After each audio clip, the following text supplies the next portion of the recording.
Hello, everyone. All right, Gina, take it away.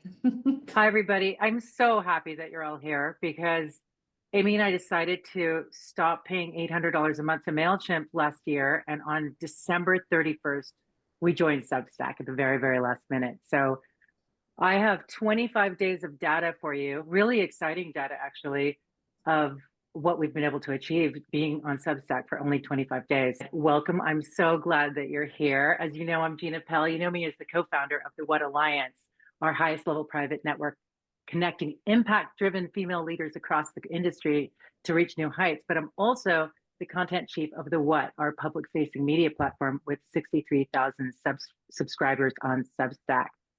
So we have a really big group here. And I wanted to get to know why you're here because everybody has a different level of expertise. And I'm sure that you have your notebooks with you, like good students. And I wanted you to write down three things for me and also drop it into the chat. And number one is, how would you describe your expertise in one word? That's your challenge. So I know there's a lot of multi-hyphenates on here, but if you're a Substacker, who are you? Are you a stylist? Are you a doctor? Are you a financial leader? What is your expertise that you're going to share on Substack? So that's my first question to you. The second one is, do you currently have an email list that you'd be transporting over to Substack, migrating over to Substack? And if so, where do you keep it? So the answer to that would be, for us, would be yes, MailChimp 63,000. So that's the second question I want you to answer. That you're answering this for yourself and also for me to figure out where you are. And if no, just say no, I'm a newbie, 100% a newbie. And the third question is, are you on Substack already? So have you already started your Substack account, even if it's completely blank? And if it's not, if you have started your Substack account, one sentence about what it's doing for you, if anything. Okay, so let's just start right there so I can just get a sense of who's on the call. Let's see. Catherine, 11K on MailChimp. Oh, great. Okay. Barbara Pierce, Wealth, Women in Power. I love that. Bronwyn, Nice. Communication. Joanne Heyman, yes, MailChimp, 5,000 and not yet. Oh, okay. Bria, Great. 100% a newbie. Started an account but blank. Okay, we feel you there. Cool. Annie, artist, 20K on Whoa. way to go, Annie. Yeah. A stylist, small email list, which she does not use and not currently on Substack. Sally, not on 12K on MailChimp. Champion of Women, Flowdesk, 7K, that's Shama. Okay, so there's a good mix here. Lindsay Hausman, Women's Sports, 1,500 on Clavio, and not. Okay, good. Yeah, All great. right. Yeah. Okay. So for those of you who have email lists, I mean, it is a no-brainer for you to migrate over to Substack. And I'm going to tell you why. And so today's format, I'm going to show you a couple of snazzy slides that I put together. So we'll start with a slideshow, and the slideshow is basically just going to take you on a tour of what it is, why it's better than what we've used before, who it's for, and how to get started. Then I'll take you on a tour of our Substack, and I'll take you behind the scenes, and I'll show you how we set it up and certain things that we used, certain things that we considered when setting it up. And then lastly, I'll open up for questions because I'm sure there's a lot of questions. So with that, I'm going to start you on. First of all, I have to share my screen. Okay, hold on. Show. And here we are. Welcome to 7 days of Substack.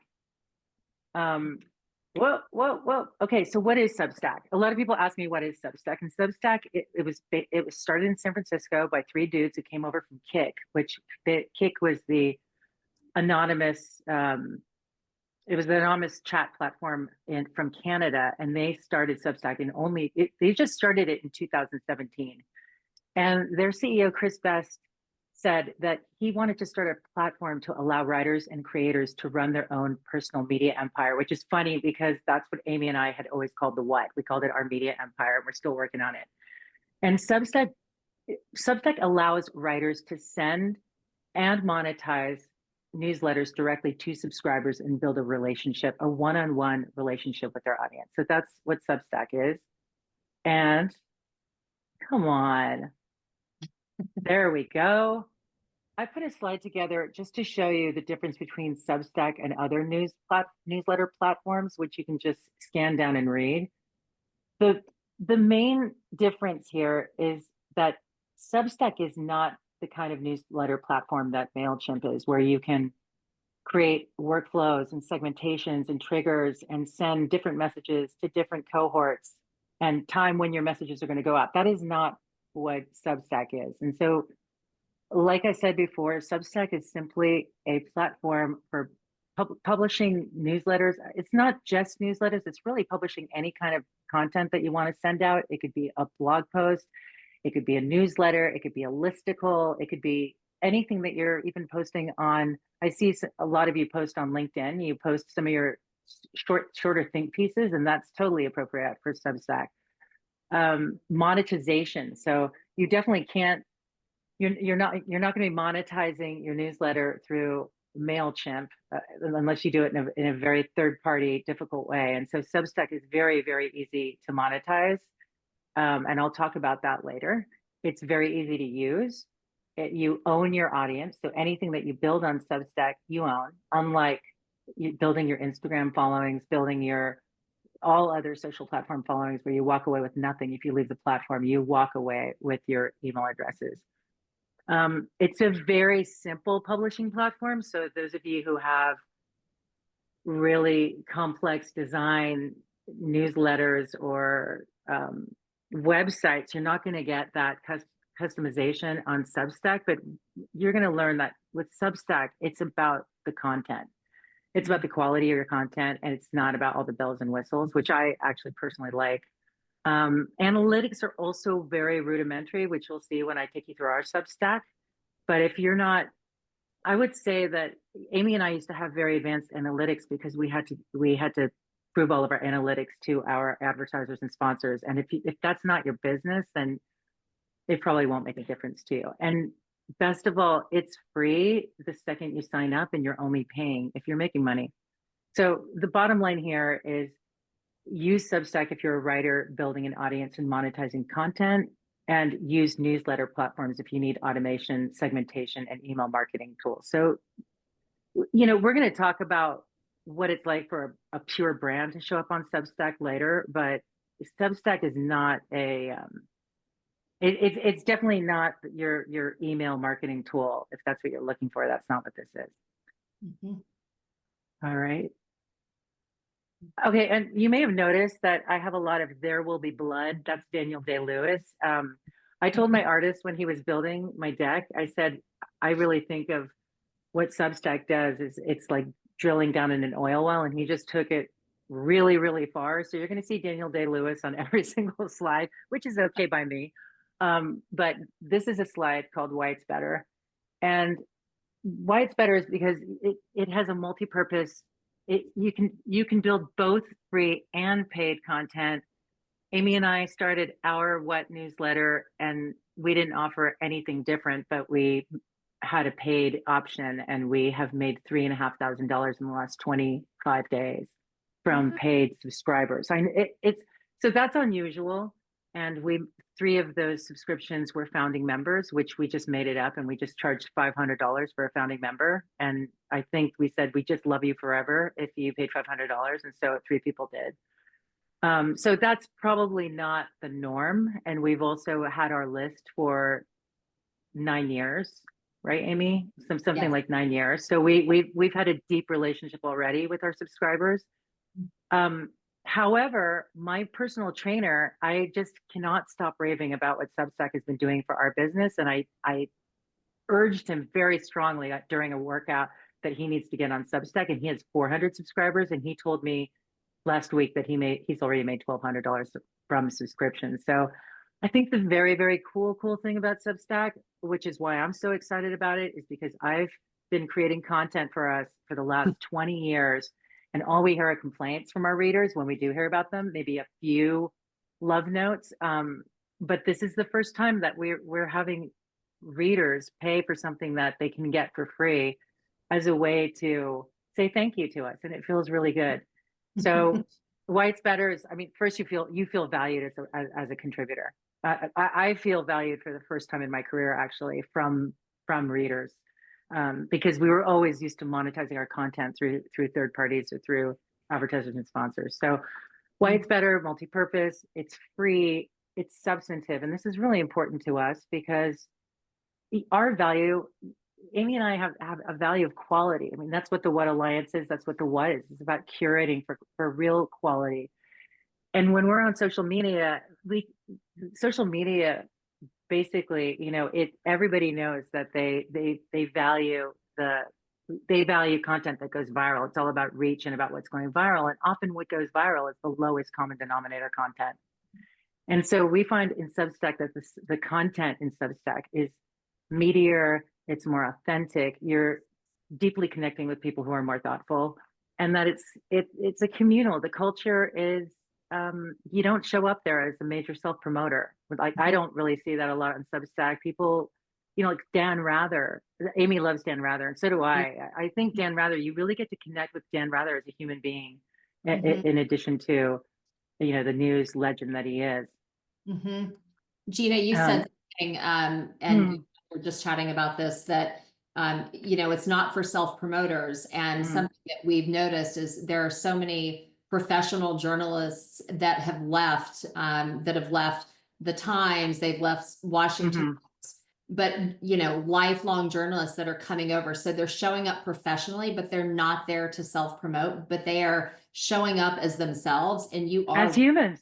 Yeah, as humans, fully exactly. as humans, because they are not relying on sponsors or the big editorial director to dictate what they're doing. And so you get to see a human side of these creators and these journalists, which I think is so special. And I love that you use the example of Dan Rather, because that's the first time I got on Substack and I paid. And so, you and I have always shown up as ourselves.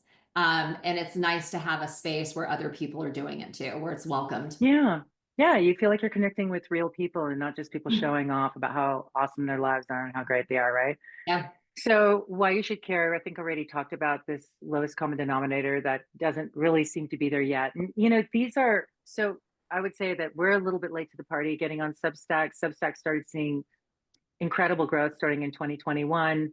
And then last year, Substack went through some controversy. I don't know if any of you remember this, but it was a lot of people were complaining that Substack was making money off all of the Nazi and white nationalist creators that were on there.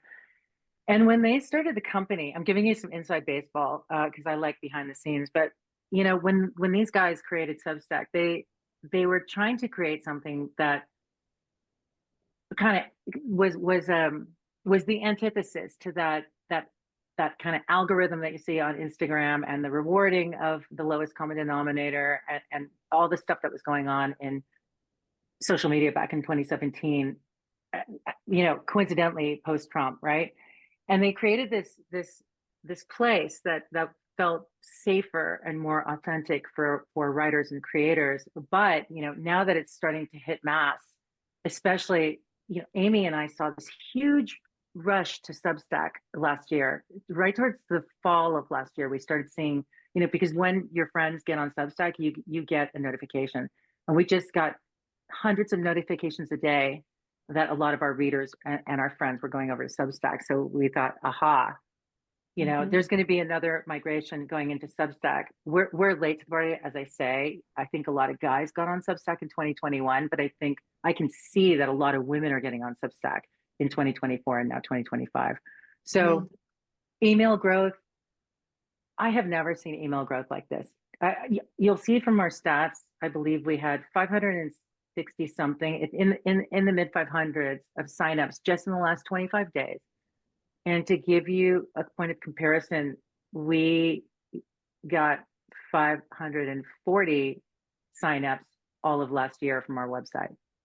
So, it's amazing, not to mention the money that came behind it, right?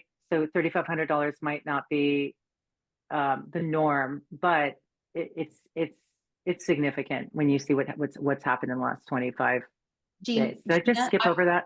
No, Gina, I want to jump in on something you just said. Dr. Sophia Yen in the chat asked why Substack versus posting on your website, and just touched on that, but I'll let you touch on that some more. Well, I mean, okay. Well, you're gonna hear about that in the next couple of slides, but it's the communal aspect of Substack that you're creating in a social community. That's why Substack and not your website, because your website is not a social community, right? Unless you're constantly driving traffic back to your own website. So Amy and I, who've been in this business for 20 years, the only way that our website would really get traffic is if we were doing partnerships with other creators or publishers, or our newsletter was driving traffic back to our own website. So it was this constant push to push people to our website, and Substack already has an ecosystem right there ready to receive your content based on their interests, right? So what I'm going to get into later is how you make yourself visible on Substack in a non-cringy way. Okay. All right. So was I already here? Why you should care? I was, right? Well, you didn't dive into this completely. It was why it matters and now why you should care. Yeah, right. So to answer Sophia's question, the visibility, you'll see when I get into our Substack that when you post your content, depending on who's following you, definitely your own subscribers and followers absolutely will see your content. Unlike if you post on Instagram. Now you can post this to your website, and the homepage, you have something called the homepage on Substack. So it'll be like substack.thewhathq.com. We've been toying with the idea of, should we just get rid of our website and just keep our Substack? But the thing is, we've had our website there for almost 10 years. And so there's no reason why we should kill it. And we're just going to push our website back to Substack because we have high SEO right now. But it's, something to consider in the future. That's something that we are kind of toying around with. And like I said, email growth, I talked about our email growth, that it's so rare. I can't even think of another platform actually that we use or that everybody's on, where when people see your work, there's automatic inside this ecosystem, this social ecosystem, that they're able to boom, subscribe. And so that's the difference that we've seen, is that I will go and comment on Jessica Yellen's post on the LA fires, and then right after I comment, I'll notice that we'll get 7 subscribers to our Substack. And so we never saw that before on Instagram, even though we had sign up for our newsletter link in bio. It's just a direct hit. So I don't even know how to fully explain this because I haven't had any coffee this morning, but to be able to put something out there and to have an immediate subscribe is something that we've never seen in our careers. I love, so seen that. Bronwyn just chimed in, and I love that. Yes. She says, so it's rewarding you for good community participation, not just what you publish. Yes, yes, yes. And we would and actually have coffee. Right. Yes, and it does reward you for what you publish, and it rewards you for how you promote what you publish, and it rewards you for how you participate in the community. So you can see why we're so excited about it. It's because it completely aligns with what we're all about: showing up as your full self. The What's motto is curiosity, generosity, and reciprocity, and those 3 words basically describe what it's like to be on Substack. And going back to the monetizing instantly, we debated, whether we should hook our Stripe up right away to Substack, and whether we should even have paid subscriptions on our very first quote tester quote post, when we sent our first post. But then I was reading other people's Substacks, and they said, I don't offer anything different, and this is just a way for my longtime readers or readers to just thank me for what I've been doing all these years. And it was so true. Of course, the first person who subscribed was my sister Lily, but nonetheless, we've had many people I don't know who have subscribed since. And so here's who it's for. Number one, I didn't even put this, but if you already have an email list, this is for you. So if you have a list of any kind, bring it over to Substack. Why not? Right? It's for thought leaders, trying to get your perspective out there. Maybe some of the thought leaders are doing it on YouTube, and now they just launched video, so you can have video, you can do podcasting. Anything that you're doing as a thought leader can be brought over to Substack. And Heidi, who has been helping me with this presentation and also Substack. Heidi, what were you saying about niche creators? You were saying, because I was saying it's about experts of any kind, and you were talking about the niche creator. I think experts of any kind and within your own vertical of expertise, you have the ability to go as niche as you want to. So, for instance, a fashion editor may not write about fashion at large on their Substack. I've seen some of them just round up 5 sale picks per week, and that is what they want to do with their Substack. Or brand builders that want to talk more philosophically and holistically about taking your brand from 0 to 100. So it's really about tapping into your own expertise and then also finding that topic that so deeply resonates with you that you want to share that with a wider audience, which is really nice Hmm. because it's not like, oh, okay, that's very intimidating to own a category, to feel like you have to Hmm. think about a Hmm. topic writ large. You can get as specific as you want. Mhm. Right, right. Thank you, Heidi. And so I broke this down into days. I mean, I really did it actually all in one day, probably 2 days, but I broke it down into 7, maybe doable days. And I was gonna take you through setting up an account, but I don't need to do that because I found a great video that you can watch after this, that you can do it yourself. It's very, very, very easy. What I would say is claim your handles. Now, we haven't seen brands on Substack, but we believe that same with like Instagram started out as individuals and then they moved over to brands. So I would just claim your brand handle and park your brand handle for now. We did it. We claimed the What Alliance. We claimed the What HQ. And then here's what I learned from other creators is that then I started my own handle under my own name and I became a contributor to our brand. So Mhm. let's say you have a brand. I saw Lindsay's on this call. So if you park Hedis and then Lindsay Hausman was a contributor of that. That Mhm. Amy and I are contributors to the What brand, to the What umbrella. And then pick your niche. That's something that we talked about with Heidi. And importing your archives is an incredibly easy thing to do. It was so easy. I was very scared about downloading my CSV, transporting it into Substack, but it was incredibly easy. And also importing archives from an existing website. It was as simple as going to where the archives exist on your website, cutting and pasting the URL and putting it into Substack. It was that easy. And then another thing that I did is I imported some old archives from the What website and I evergreen them. So I did this because I wanted, and I'll show you when I give you a little tour of our own Substack. I wanted us to start off with something rather than publish one post and that's all we had in our archive. So I'll show you that later. And then if you have a Stripe account to connect your Stripe on day one, and there you go, is day one. Now I have day one, turn on your paid subscriptions and mess around with them. Like I said, we don't offer anything different on our paid subscriptions. We might, Mhm. I think down the road, we might think about paywalling.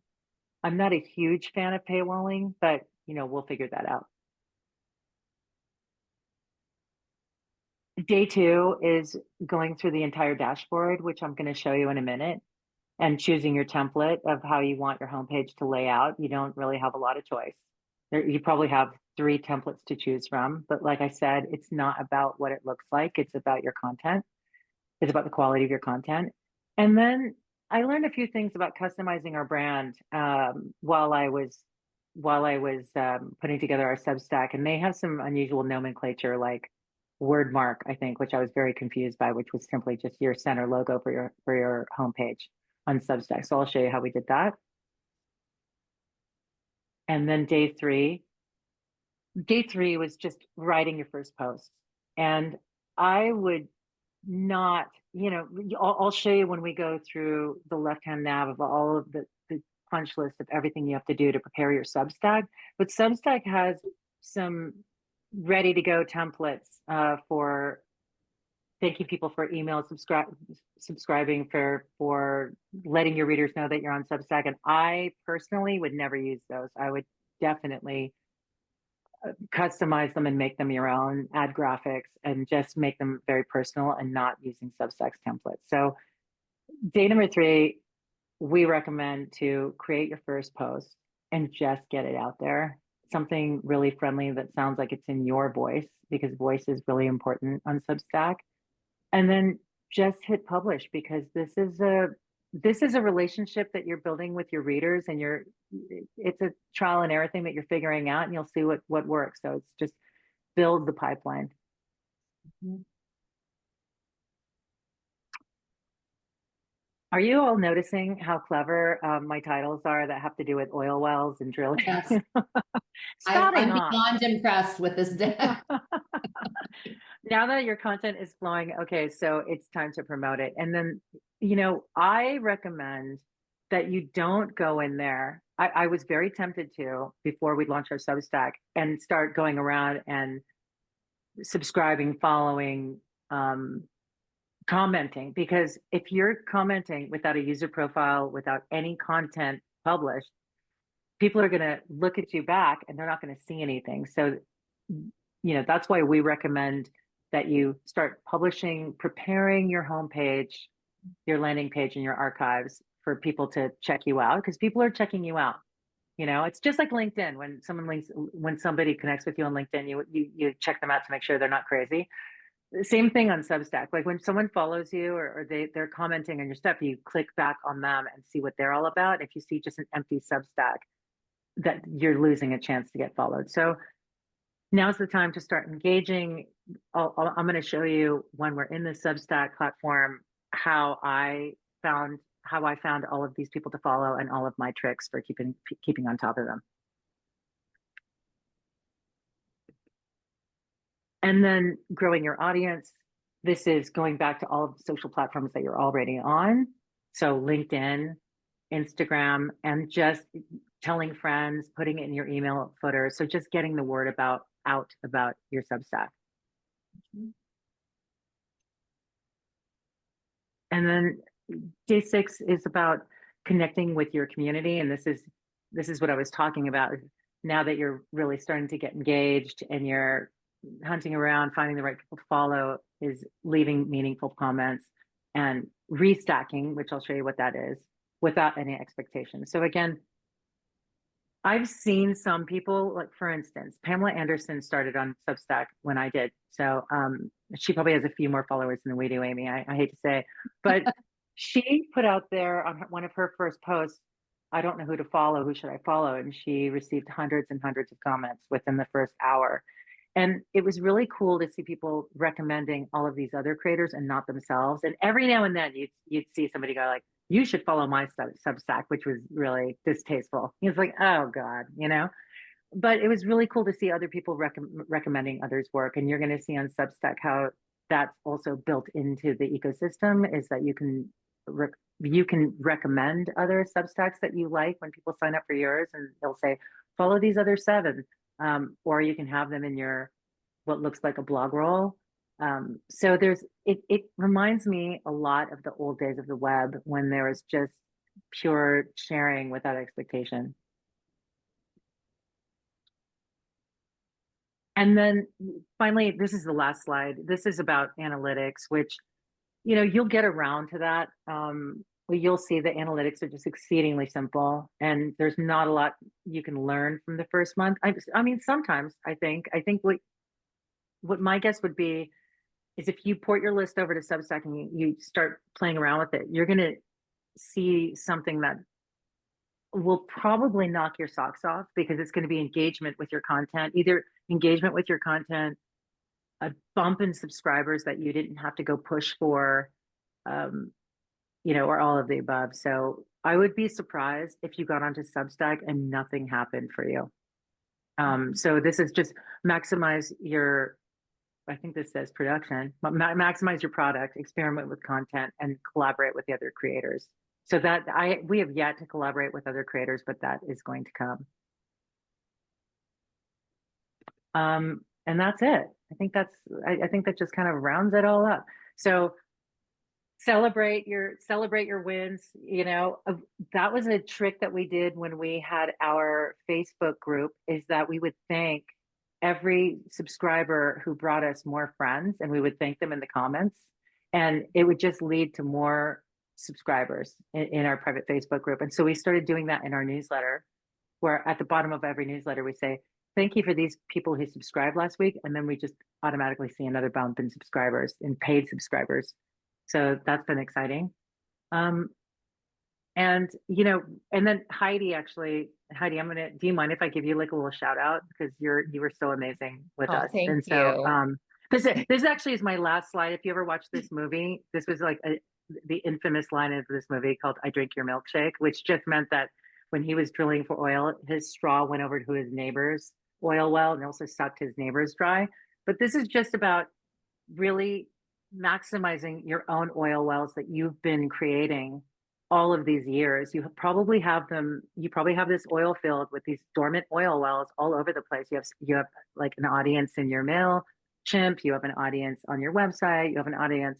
This is all about being cohesive and just creating a very productive oil field. So we're super excited about our Substack. And I'm just gonna, you know what, I'm gonna break right there and I'm gonna open it up for questions. And if I don't get questions, then I'm going to show you our Substack. So does anybody have any questions so far? Let's see. Chloe had asked, how many pieces did we import?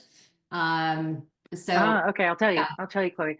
So here's what our Substack looks like. This is called the Substack homepage.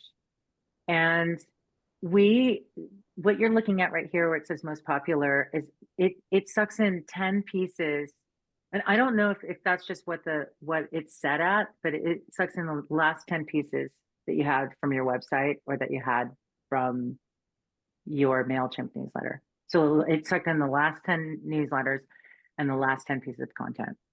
So what I did, because we run our website off of Squarespace, is that I looked for the most evergreen pieces of content, which was this book review by Dahlia Lithwick, this little article we wrote about Talia and Ophi, and I changed the published date on it inside Squarespace, and so that they would select the last recent 10, right? So I sort of like cheated the published date. Then I was able to get into these. It just brought it right into their platform. And then I edited it so that it wasn't so dated. And it was so simple. And so this is our homepage. There we go. All right. So what it does, this is called the newspaper layout. And most people have the newspaper layout. It's just the latest issue that you have in the center. Your archives on the right, or what's most popular on the right, and previous issues right here on the left. It's very, very simple, as you can see, right?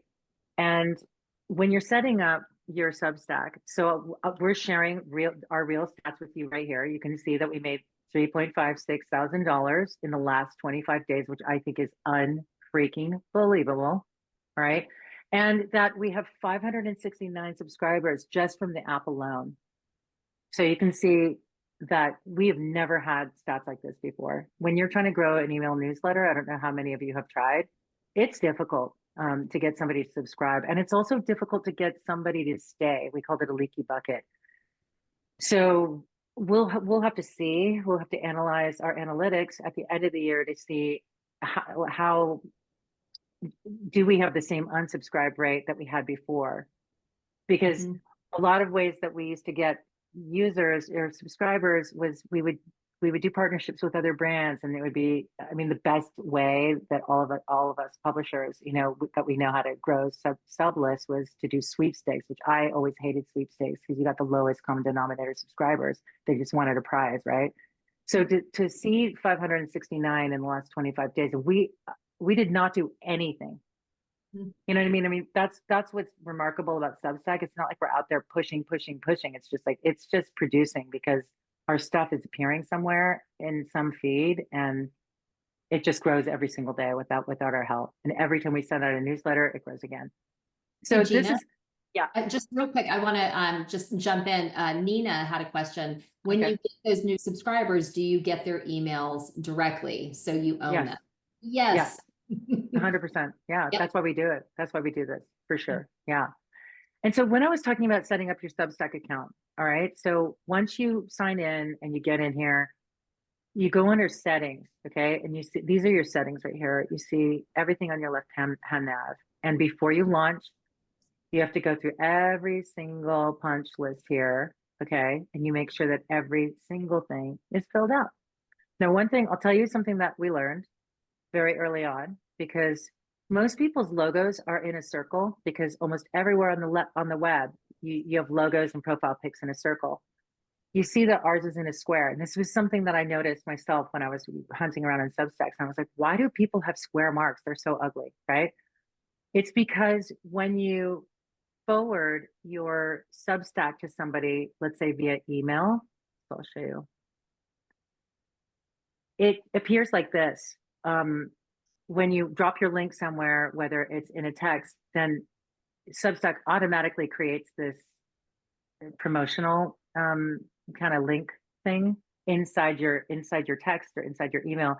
And then I noticed that the circular logo looks terrible, because then it just puts the white edges around it.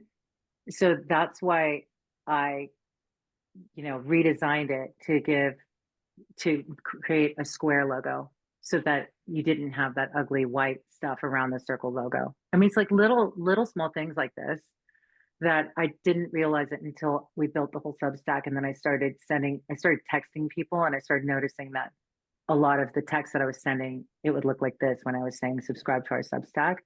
So that's why you'll see that a lot of people have square logos. We animate ours, so we have an animated GIF. You can see, maybe you'll see that it's gonna, yeah, there it is, so that it changes. Some people have animated GIFs. That's just our brand. We're more whimsical. You may not want to. And then if you look back here, right up here, this is called the word mark. So why do I keep going there? Okay. And the word mark is just simply the logo that appears in the middle of the page. You can use Substack's just plain text, but we wanted to design ours out a little better. Where in the heck am I now? All right, I'm gonna go. This is right here. This is the word mark, and you should create your word mark and upload it. Or you can just have plain text like this, which we didn't want, right? Let's see what else. Going back to the, yep. Can you go into metrics a little bit? Just in terms of what can you see? So you can see subscribers. Yeah. We've had a few people ask that. They're pretty bare bones in terms of what you can see about subscribers. I mean, you could look, not much. It's definitely not Google Analytics. You know what I mean?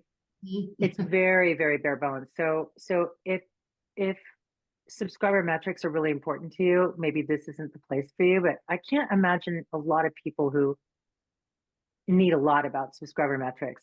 Maybe Chloe, you'd probably want a lot about subscriber metrics, but I just find that with Amy and I just don't need that much information of our subscribers anymore. I think, and if we did, we'd probably survey them in different ways. But going back to settings really quick, another important thing that we realized is right here. So publication short description, right? So the publication short description is what's appearing here, this little graphic that I just showed you, right? And it appears all over the place, right? So your publication short description, you will have it. Let's go to emails. In your headers and footers, you have to think about, like, what am I putting in my headers and footers? Because when you send out your newsletters or your posts, you'll have these headers and footers if you want them. And it's a great place to be able to customize your message for each kind of subscriber, right? So you have customized messages for your paid subscriber, your founding subscriber, your free subscriber. And this just takes a lot of time. It's very detail oriented. So that's what I did in the first couple of days, was just going through this over and over and over again to see that we had our branding correct. Really, all you need is the word mark and this square logo. And then this is our own personal preference, but I like to see people's faces, and I like pictures when I look at a profile pic. So I use the picture of Amy and me rather than a logo. But that's just me. And let's see, what else can I show you? It's basically going through every single one of these things on the left-hand nav to make sure that you have it uploaded correctly and that everything is ready to go. Gina, can you touch on, so we've had a few people ask, are you posting the same content here as you are on Instagram or LinkedIn, and or do you find that we're posting less on those platforms? And so I was chatting in our chat about Substack really offers, I think, such an easy, seamless process for sharing your content on other platforms. And I don't know if we can share that here on your share screen, but you know, Bronwyn and Joanne, two of you had asked those questions. And so after you publish something, right, Gina, Right. it gives you the option to then you can share it out on LinkedIn, Instagram. You can create different kinds of assets. So it works, it has so okay, ostensibly, sure. Yeah. Yeah. I'll tell you that yes, of course you can share it, you know, and Amy, if you want to punch up something that we've shared on LinkedIn. The thing is that other social platforms punish you. Yep. The algorithm Yes. punishes you for linking out of the social network. So I've tried some tricky things on, let's say, Facebook, in our private Facebook groups, to announce that we have our Substack up and running. And nobody saw it when I linked to the Substack. But then when I just posted a photo of the Substack and spoke about it, more people came over. So yeah, you can share it. But for us, okay, we're two people, and for us, we can't possibly be everywhere at once. And so if we were going to choose one place, we decided that it's going to be Substack. But it would be great to see the difference between emails that you're sending out versus notes, and how to think about the two. Okay. Yeah. Okay. So these are, Amy and I published a newsletter for the last 9 years, just called the What List. And I'm sure a lot of you have gotten it. And it was simply a list of maybe the 5 things that we're thinking about, all very, very eclectic, like all over the place. Right. So we continue to send that out, and that's our newsletter. And then notes is a way, notes is like your, let's say, notes, what did I just do? Uh-oh, hold on. Notes is a way, notes is your feed, right? So notes would be like your Twitter feed or your Instagram feed. And notes is a way that you can communicate on a daily basis. So here's some notes that I sent out. This is a note that I would send out. It's like a hybrid between, well, I guess it would be most closely related to Facebook, because you can link out. So last week I was watching Fire Aid, and I just posted something about how cool pink is, you know? And then, you know, and we were in New Orleans. And so I just posted about something that we were doing in New Orleans.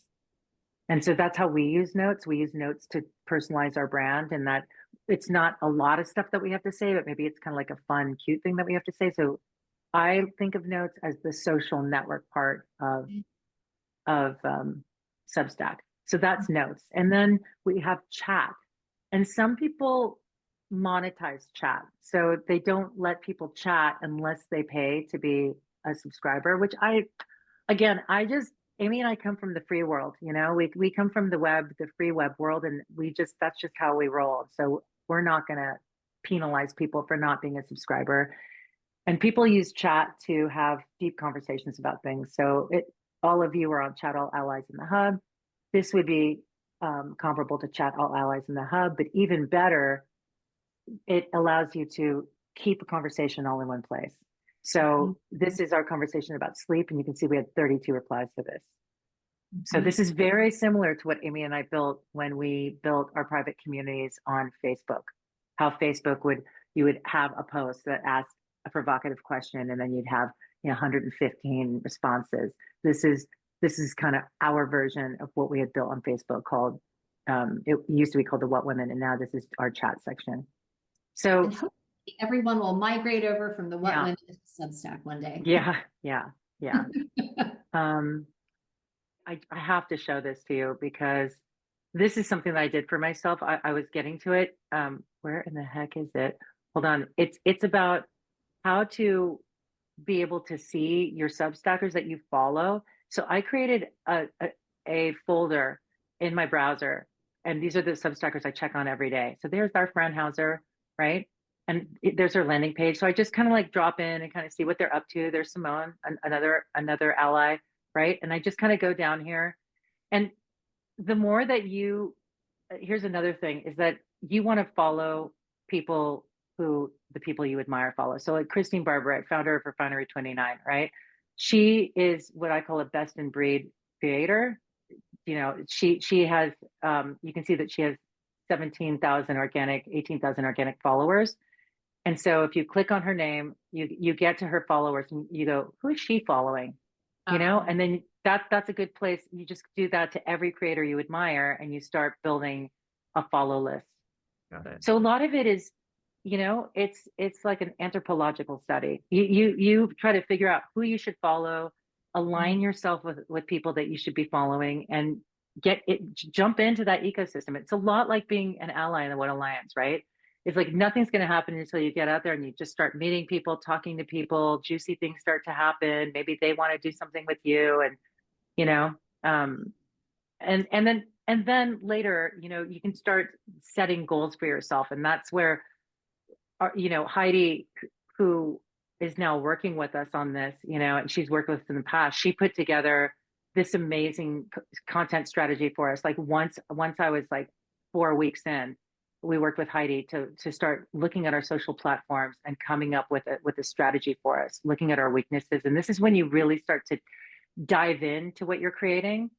Yeah. And then you can start doing like the serious work once you really familiarize yourself with the platform. I mean, I should do like a part 2 to this. Yeah, you should, Gina. I just dropped Heidi's information into chat, and I know we're at time. There were some questions. Nina, you had a question about, do you see any Substacks around B2B versus B2C?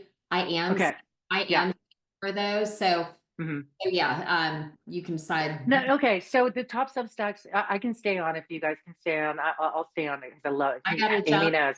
Okay, I love talking about it. So the top Substacks in the world are politics and news for right now. Okay, so and as far as we have seen, as far as I know, like hunting around on there, I don't really see brands.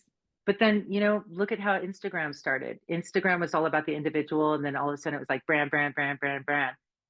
I do hope what's going to be different about this is that brands are going to show up in a very human way. So it's going to be more about the human brand stories because the platform lends itself to that. And it's not just going to be like some of the horrible brand stuff that we see that's going on Instagram or on TikTok.